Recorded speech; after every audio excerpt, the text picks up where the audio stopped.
Ok. Donc, moi, je parlerai en français juste pour avoir aussi une diversité après le professeur Monsieur Argarat.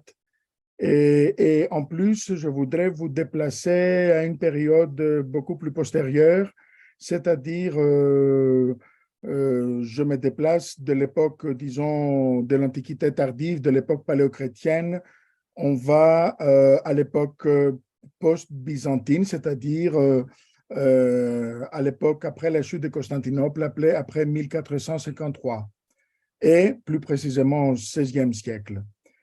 Et en essayant de rechercher une iconographie que je pourrais appeler belliqueuse, une iconographie belliqueuse dans l'art post-byzantin à partir d'un exemple iconographique que nous avons aussi dans l'affiche du Christ qui tient l'épée. Je vais vous le présenter tout de suite. Et donc, cette iconographie, cette image se trouve dans un monastère très connu, au mont Athos, à la péninsule athénite. Il s'agit du monastère de la Grande Lavra, de Megisti Lavra. Vous savez, c'est le plus grand, le plus ancien monastère au mont Athos qui a été fondé par saint Athanase l'Athénite à la fin du Xe siècle. Et vous voyez ici une photo générale de la Grande Lavra, de la Grande Laure au mont Athos, et ici le catholicon, c'est-à-dire le catholicon, ça veut dire l'église principale du monastère, et certainement, vous voyez le catholicon qui se projette devant le mont Athos, ce qui est très important. Donc, et je vous montrerai ici un plan. Il s'agit d'un plan assez ordinaire, un plan de cette église médio-byzantine, c'est-à-dire du Xe siècle, et que nous appelons plan athénite à cause de ces chapelles latérales. Vous savez, les chapelles ichori, comme on les appelle, les chapelles latérales qui forment un peu une forme de croix à l'extérieur. Et l'image, l'iconographie que je vais vous présenter pour parler de cette iconographie belliqueuse se trouve dans la chapelle latérale au sud du catholicon. Ça, tout ça, c'est le catholicon. Vous voyez, il y a deux chapelles. Il y a la chapelle des 40 martyrs de Sébaste, qui est là, qui est celle-ci. Vous voyez mon curseur. Hein. Et de l'autre côté, au sud, vous voyez la chapelle latérale qui est contiguë au catholicon. Le catholicon a aussi un grand narthex qui s'appelle Lyti. Vous voyez ici la Lyti, et un exonarthex beaucoup plus postérieur. Donc, je parle de cette chapelle latérale qui est dédiée à Saint-Nicolas. À Saint-Nicolas. Et vous voyez ici un plan axonométrique de cette petite chapelle, de celle-ci, je me répète, qui se trouve ici.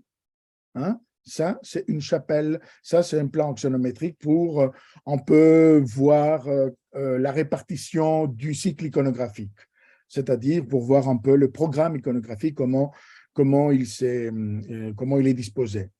Et l'image que je vais vous présenter, qui est celle-ci, le Christ avec une épée, se trouve sur la calotte sud-ouest, c'est-à-dire c'est ici. C'est la calotte, c'est une petite, disons, une coupole aveugle qui se trouve dans ces compartiments sud-ouest. Il faut dire que sur les autres, il y a aussi d'autres images.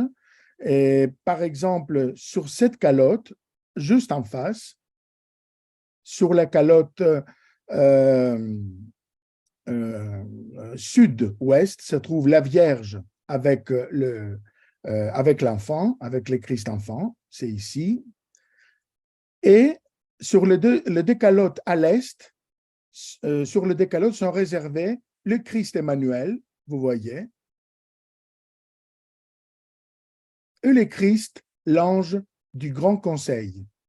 Donc, ce sont les deux images du Christ qui se trouvent, c'est-à-dire à l'est de la chapelle, dans la partie du sanctuaire, et à l'ouest, c'est la Vierge avec l'enfant, entourée des prophètes qui sont répartis sur les intrados des arts et qui composent la scène hymnographique Les prophètes t'ont annoncé, une scène très à la mode à partir du XIIIe, XIVe siècle, surtout au milieu monastique.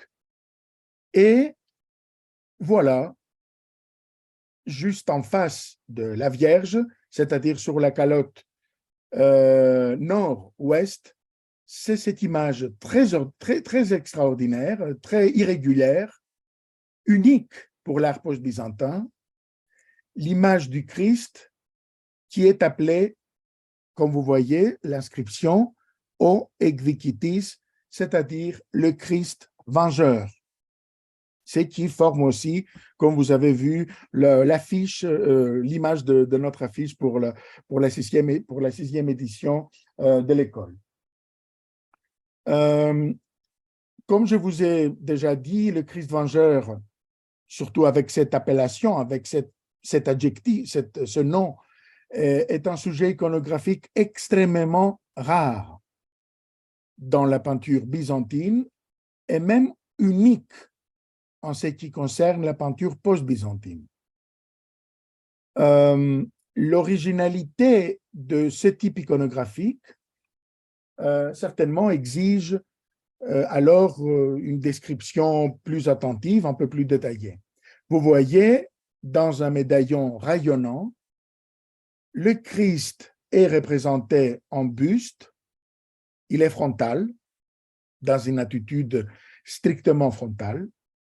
De sa main droite, il brandit l'épée, vous voyez ici, il brandit le glaive, tandis que de la gauche, il tient un évangile ouvert sur lequel est inscrit en grec et en lettres majuscules un verset de Jean, c'est le verset de Jean, chapitre 7, vers 24, « Mi crinete katopsin, alatin vikean krisin crinate » cessez de juger sur l'apparence, jugez avec l'équité. Vous voyez aussi que dans son nimbe crucifère est écrit en lettres rouges cette inscription assez banale, O-On. Et Christ est barbu, ses cheveux sont longs et il porte une tunique brune, un himation, vous voyez ici un himation vert. L'inscription qui l'accompagne, Jesus Christos o Ekvikitis, Jésus-Christ le vengeur, le désigne, comme vous voyez, comme le vengeur, ce qui n'est pas n'est pas commun, n'est pas ordinaire dans l'iconographie byzantine et post-byzantine.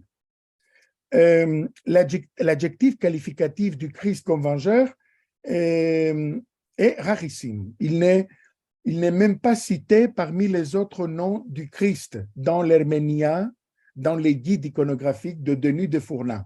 Dionysius de Fournas, vous savez, c'était un hiéromoine très connu au XVIIe, XVIIIe siècle plutôt.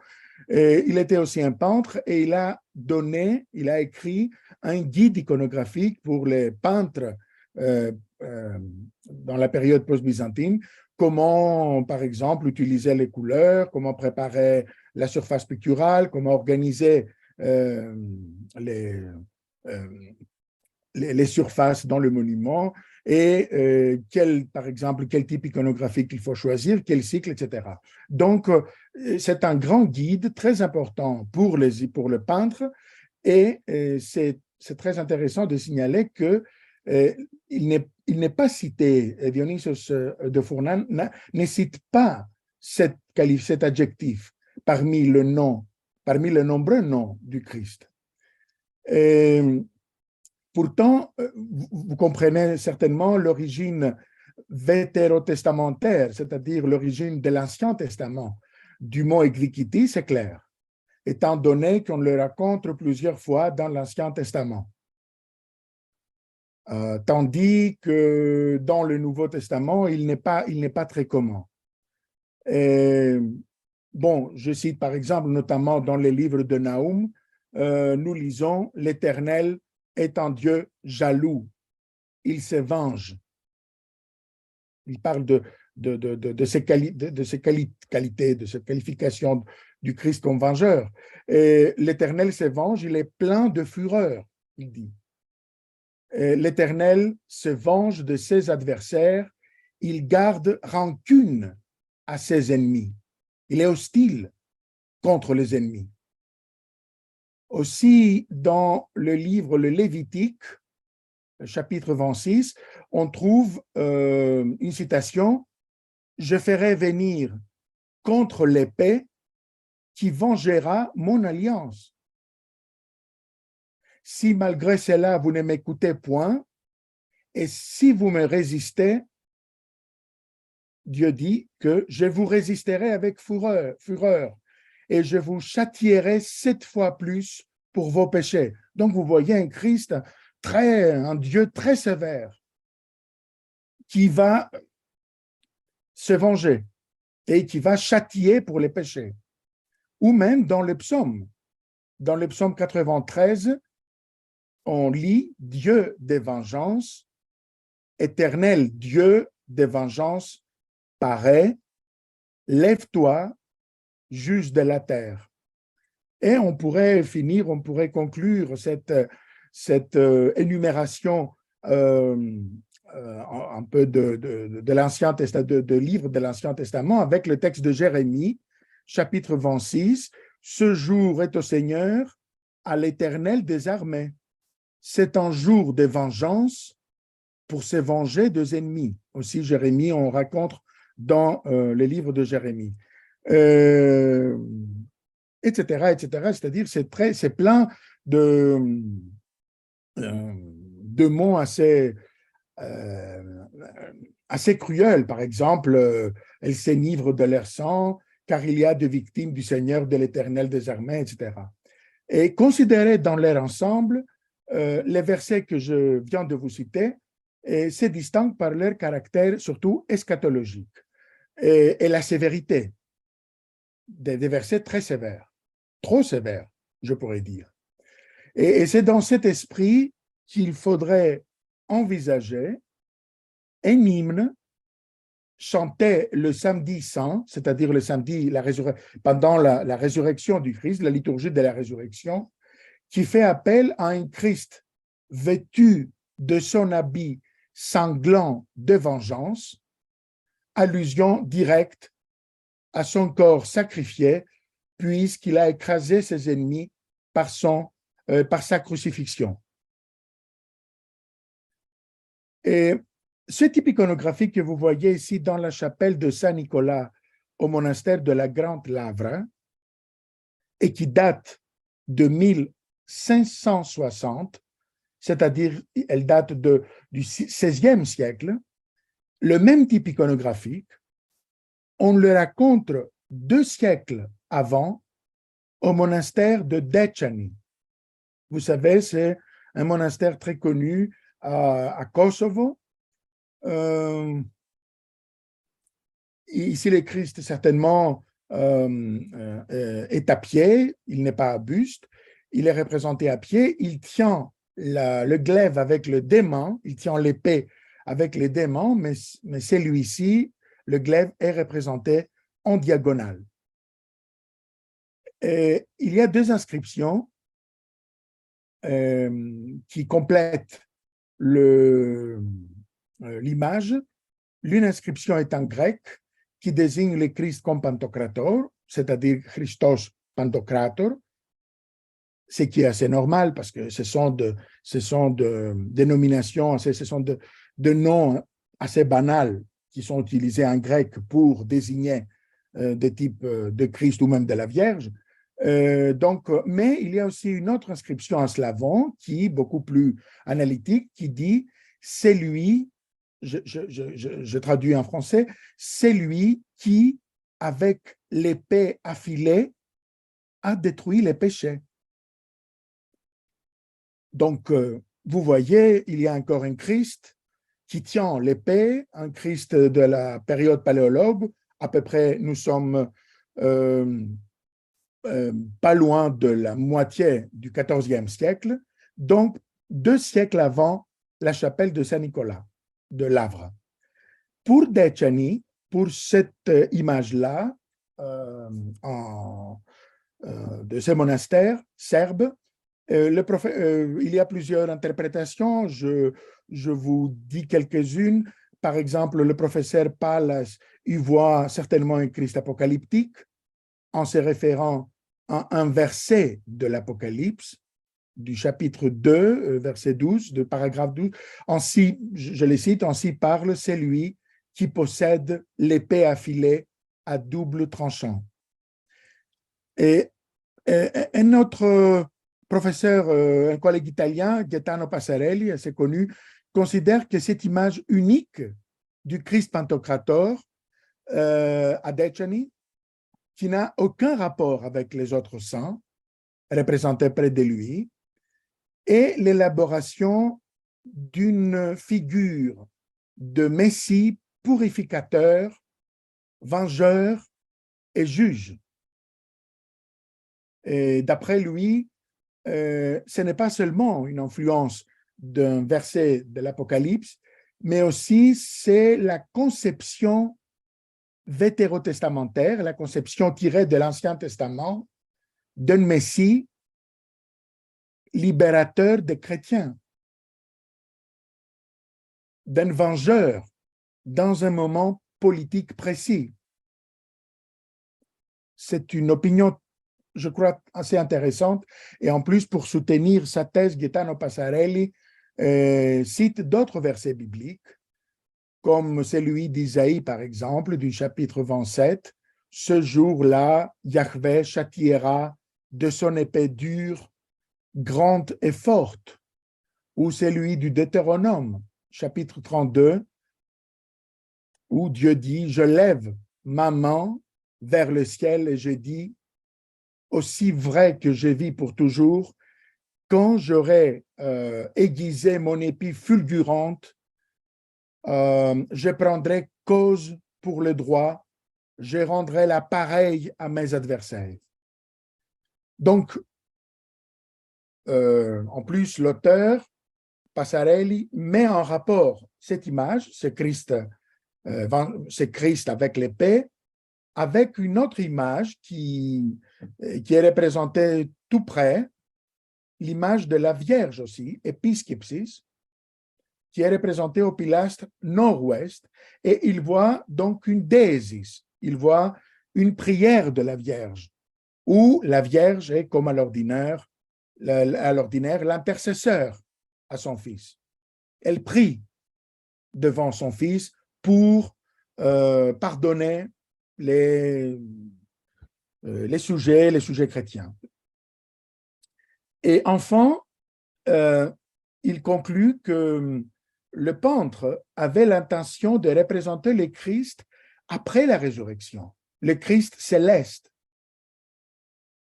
Ceci pourrait être confirmé aussi par l'uniformité de la couleur de vêtements du Christ dans cette image, avec le Christ qui est représenté dans l'image de la résurrection, de la descente aux enfers, ou même aussi dans l'image de la transfiguration.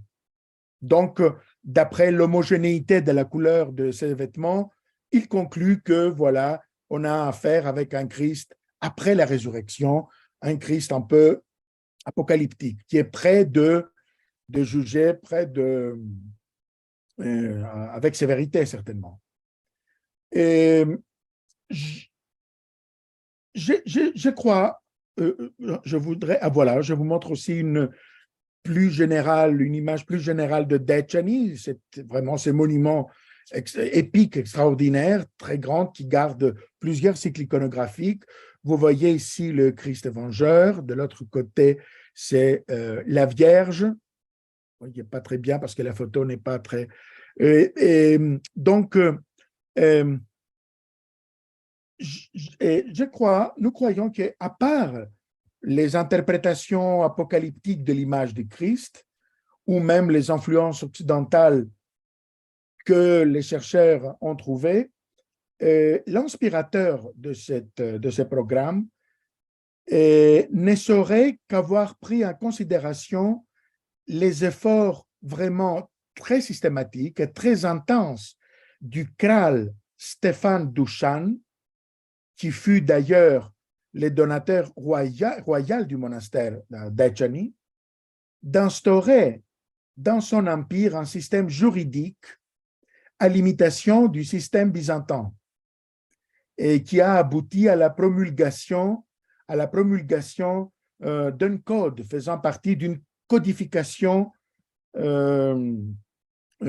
tripartite avec les syntagmes abrégés et la soi-disant loi de Justinien. Ce code comportait des mutilations et des châtiments assez sévères, corporels.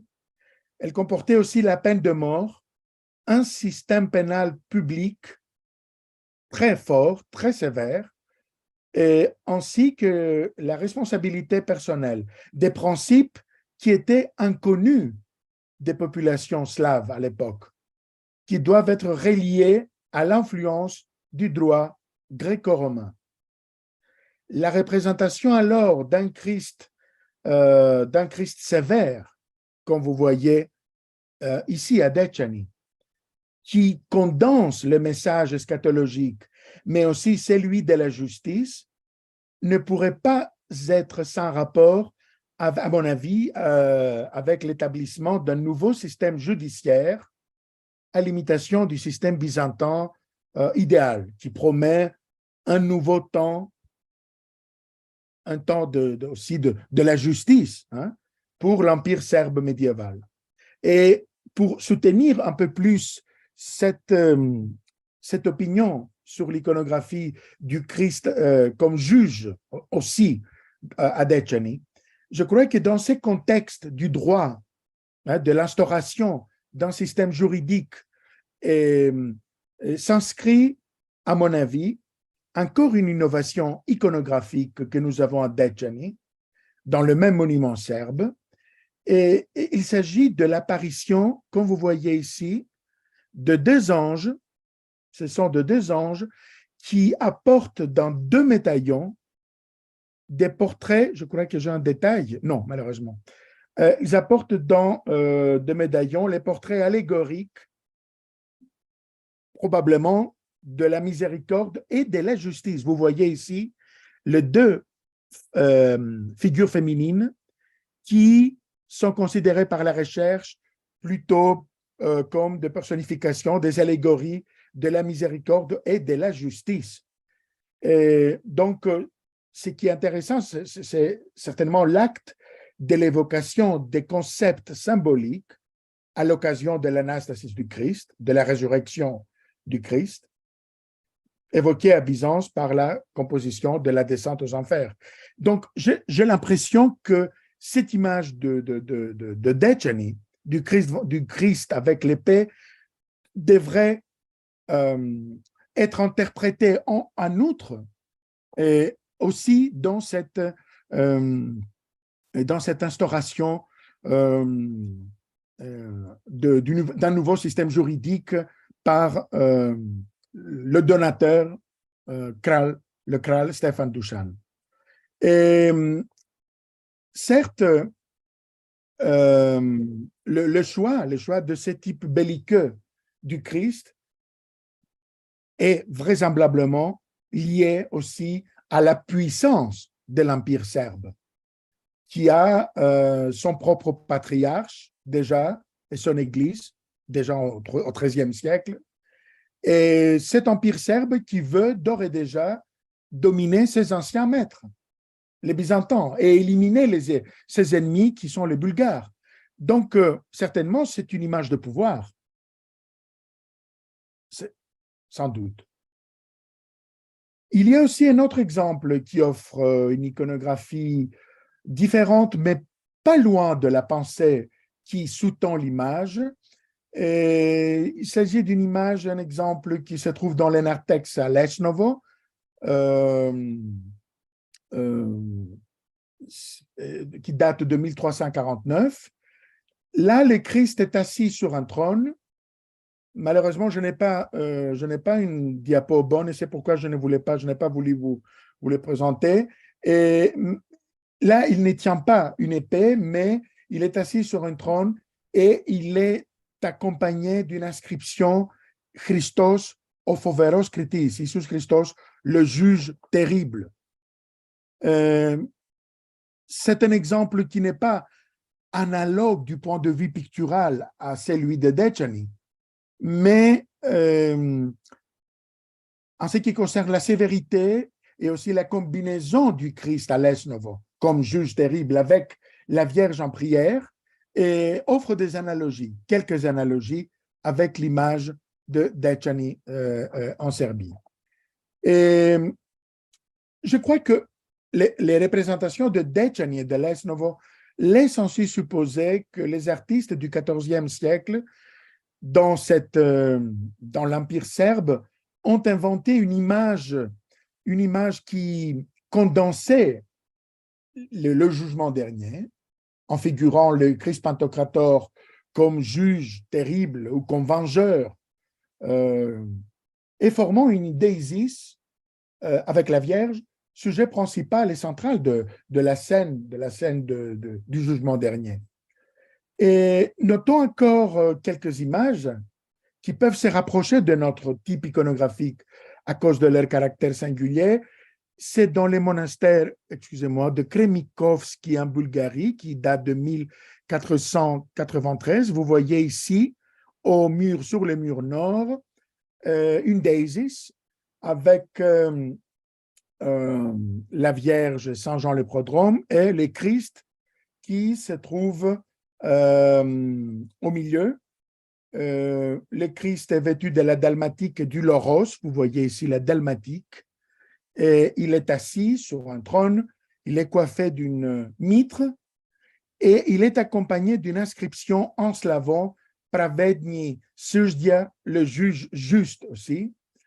Mais c'est très intéressant qu'il tient, comme vous voyez, un évangile. Malheureusement, je n'ai pas eu une meilleure image. Il tient l'évangile ouvert avec les paroles de Matthieu, mais précédé de chapitre 7, mais ces paroles sont précédées de cette phrase en slavon: cessez de juger sur l'apparence, jugez avec l'équité.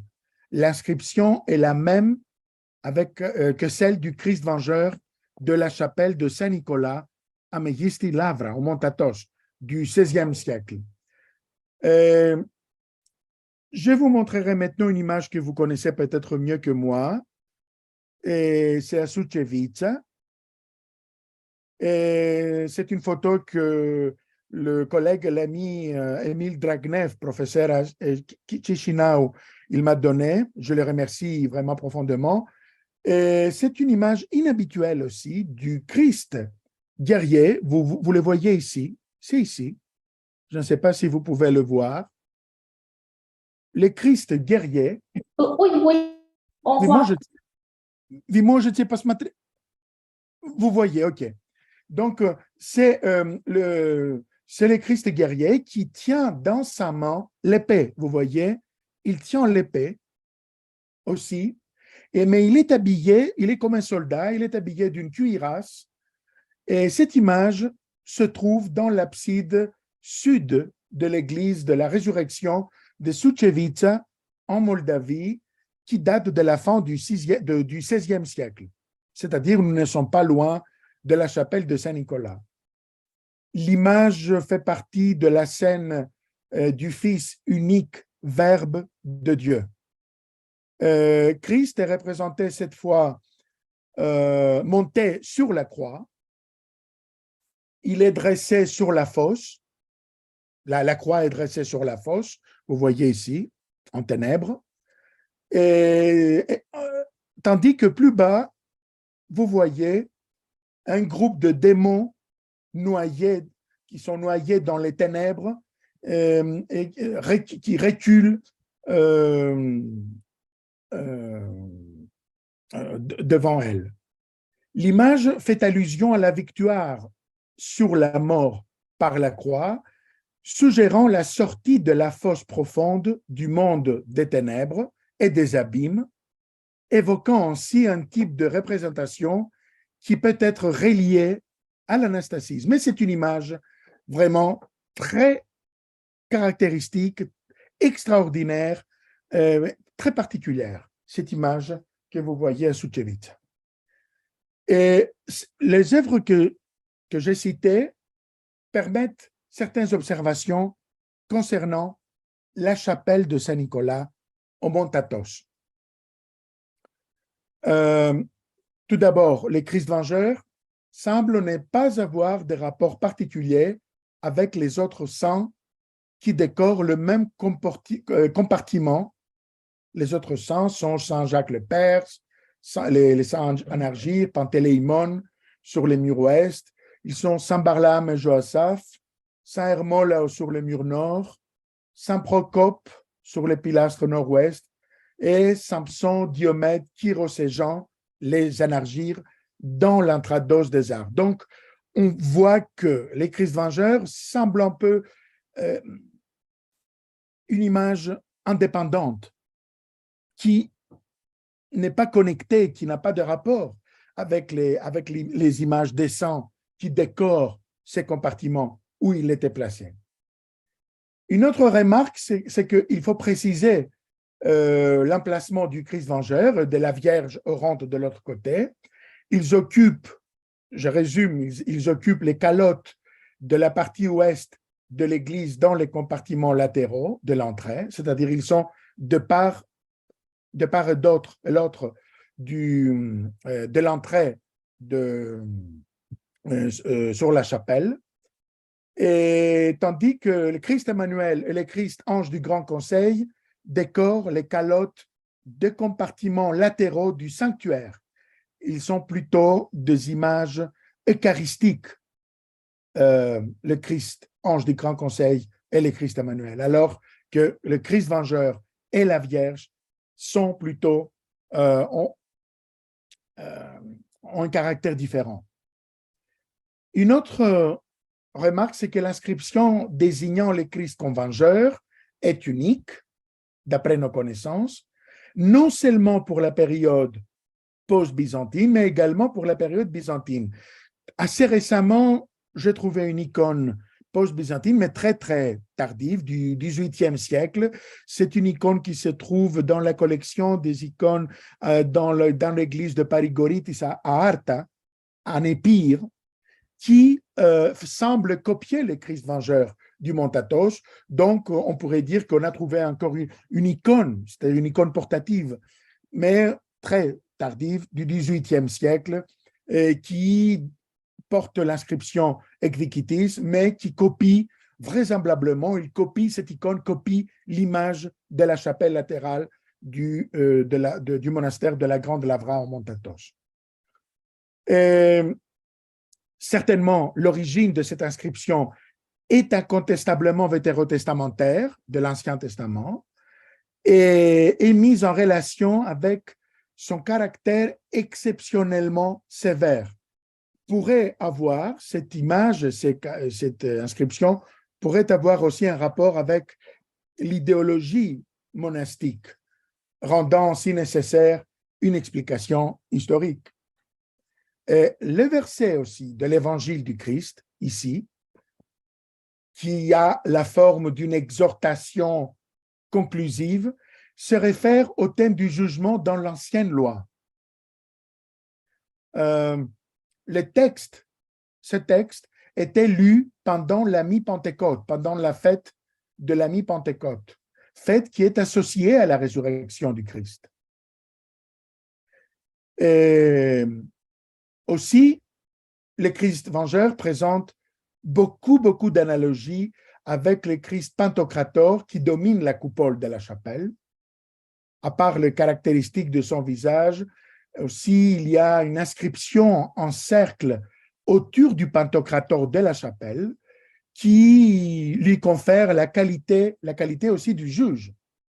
Et la connotation de cette inscription est en accord, en parfait accord avec le type du Christ vengeur. Parce que l'inscription sur la coupole du grand Christ Pantocrator le désigne comme juge, mais aussi il prononce, à travers cette inscription, le juge prononce un ordre, une menace de l'enfer, en même temps ceux qui ne lui obéissent pas. Il dit, je suis Christ, je suis Dieu et juge. Écoutez, si vous n'obéissez pas à mes paroles, je vous enverrai tous à l'Hadès. Il y a une inscription autour, sur le tambour de la coupole. Donc, cette remarque prend une importance plus grande si on tient compte de la rareté de cette inscription qui accompagne le Christ Pantocrator de la coupole, hein, parce que nous voyons que la sévérité pénètre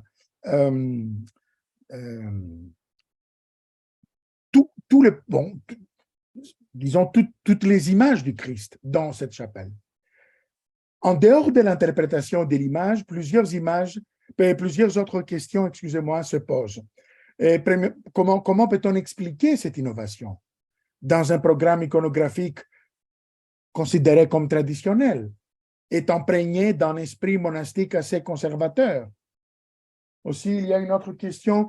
Est-ce que cette innovation dans la peinture post-byzantine constitue une invention ou bien une intervention artistique due au grand talent et à la large connaissance par les peintres de plus anciennes formules iconographiques utilisées dans les Balkans, comme à Decani? C'est-à-dire, est-ce que l'artiste connaissait l'exemple de Decani, du Christ tenant, mais là, il a mis l'inscription vengeur. Et quel peut être le contexte historique de ce type du Christ vengeur, figuré dans un monastère tel que la Megisti Lavra? Parce que ce n'est pas un monastère bon comme tous les autres. Megisti Lavra, c'est le plus grand, le plus ancien, le plus important monastère, lieu de nombreux pèlerinages au XVIe siècle, grand centre du rayonnement artistique et cultuel pendant la période de la turcocratie, la période des Ottomans. Il apparaît donc clairement que les problèmes posés par l'étude de ce type original sont multiples. Certainement, la base théologique de ces sujets et l'explication de son emplacement dans la chapelle est très intéressante. Et nous avons vu le caractère eschatologique de ces Christ vengeurs apocalyptiques. C'est le caractère qui lui était donné par l'iconographie, le style de la représentation, ainsi que par l'inscription elle-même. Et on pourrait supposer, si on tient compte aussi de description de Vassili Barsky, de notes de Vassili Grigorovitch Barsky, un voyageur russe, au cours de son voyage au Mont Athos en 1744, il décrit le rite monastique à Lavra. Il relate que chaque samedi matin, on célébrait la liturgie funéraire pour la mémoire des frères défunts dans la chapelle latérale. Donc, on pourrait aussi interpréter cette image belliqueuse du Christ vengeur en rapport aussi avec la fonction funéraire de la chapelle latérale de la Grande Lavra. Ou aussi là, nous savons qu'il préparait des colibres, il préparait du blé cuit qu'on offrait en mémoire des morts. C'est dans ces chapelles-là, aux 40 martyrs de Sébaste et à Saint-Nicolas, où ces liturgies funéraires se déroulaient chaque samedi. Et ça, je crois, c'est intéressant parce que cette image du Christ apocalyptique, comme on a dit, est en conformité avec la fonction funéraire. Et donc, on pourrait proposer cette interprétation que Barsky, mais 2 siècles plus tard, suggère, décrit, mais je crois que les rites monastiques changent surtout au Monte Athos, changent très lentement. Ils ont un rythme très lent, donc c'est très probable qu'au XVIe siècle, on aurait le même rite, c'est-à-dire funéraire, dans les chapelles latérales. Bon, ce qui est intéressant, c'est le contexte historique plutôt de cette image originale. J'ai dit que le monastère était célèbre. Et nous avons de différents voyageurs déjà au XVIIe siècle ou à la fin du XVIIe siècle. Cette réputation de l'Avra était due à sa grandeur et à son ancienneté et au grand nombre de reliques que le monastère possédait. L'Avra tenait, et il tient même aujourd'hui, le premier rang parmi les autres monastères au Monte Athos. Et nous avons il y a plusieurs descriptions. Ce n'est pas la peine d'insister sur ceci. Il n'est pas étonnant si Mégisty Lavra, fondé, comme je vous ai dit, vers 963 par l'empereur Nicéphore Phocas, l'empereur byzantin Nicéphore Phocas et saint Athanase Lettonite, une des personnalités les plus en vue de la vie monastique, attirait beaucoup de fidèles et particulièrement des chrétiens orthodoxes qui vivaient sous la domination ottomane. Même les peintres qui ont travaillé dans ce fameux monastère, tels que Théophane le Crétois, qui a peint le Catholicon et le réfectoire peut-être, et Frangos Catellanos, qui a peint cette chapelle, des célèbres peintres du XVIe siècle. Donc, il n'est pas, ça prouve aussi l'importance de ce monastère. Par conséquent, et je termine, nous pouvons comprendre, nous pouvons insinuer une hypothèse que ce type de Christ vengeur impressionnait la foule de pèlerins à cause de sa sévérité et de son originalité. Il serait logique de penser que cette image était propre à exalter leur courage dans leur joug douloureux, et dans le joug ottoman douloureux. Le Christ vengeur avec son épée devient, aux yeux des chrétiens orthodoxes, dans leur conscience, devient le Christ libérateur. Donc, je ne vais pas continuer, c'est-à-dire parce que je voudrais respecter aussi mon temps. Je m'arrête ici, même pour avoir, si vous voulez, une discussion. Je m'arrête ici et avec cette iconographie vraiment très originale et très intéressante que nous voyons très sporadiquement exister au Balkan à partir du XIVe siècle et qui va jusqu'au XVIe. Je crois le dernier exemple que je vous ai montré aujourd'hui, c'était Sucevica à Moldavie. Et je vous remercie.